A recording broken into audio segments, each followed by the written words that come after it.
Сәлем, егер менің каналым саған ұнаса, міндетті түрде достарыңмен бөлісіп, лайк, комментарий қалдыруды және тіркелуді ұмытпа. Бүгін 8-ші сыныптың химиялық реакция теңдеулерін құрастыру тақырыбына арналған біліміңді тексер тапсырмаларын орындаймыз. Бірінші сұрақ: шеңберлер бойынша күрделі заттардың формулаларын құрастырыңдар және оларды дауыстап оқыңдар. Бірінші сұрақтың жауабы: шеңбер ішіндегі элементтердің қосылысы нәтижесінде осындай заттар түзілді: кальций оксиді, кальций фосфиді, кальций хлориді, кальций иодиді. Екінші шеңбер бойынша натрий сульфиді, натрий бромиді, натрий нитриді және натрий гидриді шықты. Екінші сұрақ: келесі сызба нұсқалар бойынша реакция теңдеулерін құрастырыңдар. Екінші сұрақтың жауабы: кальций мен оттекті әрекеттестіру нәтижесінде кальций оксиді түзілді. Реакцияға дейін оттек атомы 2 болған, ал реакциядан кейін оттек атомы 1. Сондықтан бұл химиялық реакция теңдеуін теңестіру қажет. Ол үшін кальций оксидінің алдына 2, кальцийдің алдына 2 қоямыз. Келесі реакция калий мен хлордың әрекеттесуі. Оның нәтижесінде калий хлориді түзіледі. Реакцияға дейін хлорда бізде 2 атом, ал реакциядан кейін хлор 1 атом болып тұр. Яғни бұл химиялық реакция теңдеуінде теңестіру қажет. Ол үшін калий хлоридінің алдына 2, калийдің алдына 2 қоямыз. Купрум, яғни мыс пен хлордың әрекеттесуі нәтижесінде купрум хлориді түзілді. Бұл химиялық реакция теңдеуінде атомдар саны бір-біріне тең. Бұл химиялық реакцияны теңестірмейміз. Келесі натрий мен оттектің әрекеттесуі нәтижесінде натрий пероксиді түзіледі. Реакцияны теңестіру үшін натрийдің алдына 2 коэффициентін қоямыз.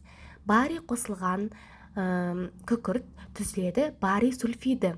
Бұл да теңесіп тұр, теңестірмейміз. Келесі натрий қосылған күкірт түзіледі натрий сульфиді.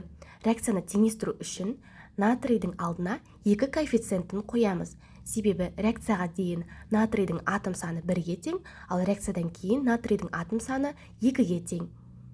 Үшінші сұрақ: литий, мырыш және алюминий металдары берілген. Осы металдардың оттекпен, хлормен және күкіртпен әрекеттесу теңдеулерін жазыңдар. Үшінші сұрақтың жауабы: литий оттекпен әрекеттесіп, литий оксидін түзеді. Бізде оттек реакцияға дейін 2 атомда, реакциядан кейін 1 атом. Сондықтан біз литий 2, оның алдына 2 коэффициентін қоямыз.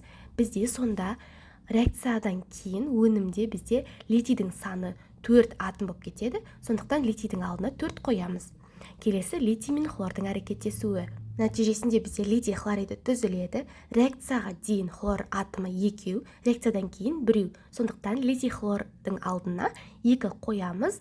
Бізде литийдің де атом саны өзгерді. Сондықтан бастапқы литийдің алдына 2 коэффициентін қоямыз. Литий мен күкірт әрекеттескен кезде литий сульфиді түзіледі. Бізде реакция өнімінде литийдің атомы 2-ге өзгерді. Сондықтан бастапқы реагент литийдің алдына 2 коэффициентін қоямыз. Сіздерге енді түсінікті болды деп ойлаймын. Келесі бізде мырыш пен оттектің әрекеттесуі нәтижесінде мырыш оксиді түзіледі. Реакцияны теңестіру үшін мырыш оксидінің алдына 2, мырыштың алдына 2 қоямыз. Мырыш пен хлор әрекеттесіп, мырыш хлоридін түзеді. Бұл жақта химиялық реакция теңдеуі теңесіп тұр. Келесі мырыш пен күкірт әрекеттесіп, мырыш сульфидін түзеді. Бұл жерде де химиялық реакция теңдеуі теңесіп тұр. Келесі алюминий мен оттек әрекеттесіп, алюминий 2O3 түзеді. Бізде реакцияға дейін алюминийдің атомы 1-ге, ал оттектің атомы 2-ге тең, ал реакциядан кейін алюминий атомы 2-ге, оттек атомы 3-ге тең болды. Сондықтан химиялық реакция теңдеуін теңестіру қажет. Ол үшін алюминий 2O3-тің алдына 2 коэффициентін қоямыз. Кейін бізде реакцияға дейінгі оттектің алдына 3 коэффициентін, алюминийдің алдына 4 коэффициентін қоямыз. Келесі алюминий мен хлордың әрекеттесуі нәтижесінде алюминий хлориді түзіледі. Реакцияны теңестіру үшін алюминий хлорштың алдына 2, хлордың алдына 3, алюминийдің алдына 2 коэффициентін қоямыз. Келесі алюминий мен күкірттің әрекеттесуі нәтижесінде алюминий 2S3 түзіледі. Реакция өніміндегі алюминийдің атом саны 2-ге тең болғандықтан, реакцияға дейінгі алюминийдің алдына 2 коэффициентін қоямыз. Өнімдегі күкірттің атом саны 3 болғандықтан, реакцияға дейінгі күкірттің алдына 3 коэффициентін қоямыз. Төртінші сұрақ. Берілген сызба нұсқаларға коэффициенттер қойып, теңдеулерді теңестіріңдер. Төртінші сұрақтың жауабы. Фосфор қосылған хлор түзеді фосфор хлоридін. Реакцияны теңестіру үшін фосфор хлоридінің алдына 2, хлордың алдына 5, фосфордың алдына 2 коэффициентін қоямыз. Енді коэффициенттердің қосындысын табайық. 2 қосылған 5, қосылған 2, нәтижесінде бізде 9 шығады. Яғни коэффициенттер қосындысының саны 9-ға тең. Келесі натрий қосылған күкірт түзеді натрий сульфидін. Реакцияны теңестіру үшін натрийдің алдына 2 қоямыз. Коэффициенттер қосындысы 2 қосылған 1 қосылған 1, нәтижесінде бізде 4 шығады. Келесі H хлор қосылған магний түзеді магний хлоридін және де сутек газын. Реакцияны теңестіру үшін H хлордың алдына 2 коэффициентін қоямыз. Коэффициенттер қосындысы 2 қосылған 1 қосылған 1 қосылған 1, нәтижесінде бізде 5 шығады. N2 қосылған H2 түзеді NH3 газын. Химиялық реакция теңдеуін теңестірсек, сутектің алдына 3, NH3 газының алдына 2 коэффициентін қоямыз. Енді коэффициенттер қосындысы 1 қосылған 3 қосылған 2, бізде нәтижесінде 6 саны шығады. Сынап оксидін ыдыратқан кезде сынап және оттек газы түзіледі.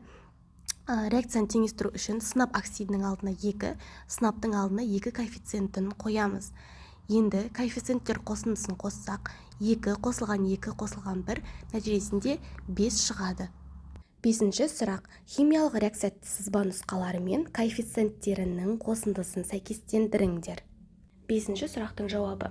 Кальций қосылған H хлор түзеді кальций хлоридін және де сутекті. Реакцияны теңестіру үшін H хлордың алдына 2 коэффициентін қоямыз. Енді коэффициент қосындыларын есептейік. 1 қосылған 2 қосылған 1 қосылған 1, бізде 5 санына тең. SO3 қосылған H2O түзеді H2SO4. Бізде химиялық реакция теңдеуі теңесіп тұр. Коэффициент сандары 1 қосылған 1 қосылған 1, нәтижесінде 3 саны шығады. Литий қосылған N2 түзеді литий 3N. Реакцияны теңестіру үшін литий нитридінің алдына 2 коэффициентін, литийдің алдына 6 коэффициентін қоямыз. Химиялық реакцияның коэффициент сандары 6 қосылған 1 қосылған 2, нәтижесінде 9 саны шығады. CO қосылған O2 түзеді CO2. Реакцияны теңестіру үшін CO-ның алдына 2, CO2-ның алдына 2 коэффициентін қоямыз.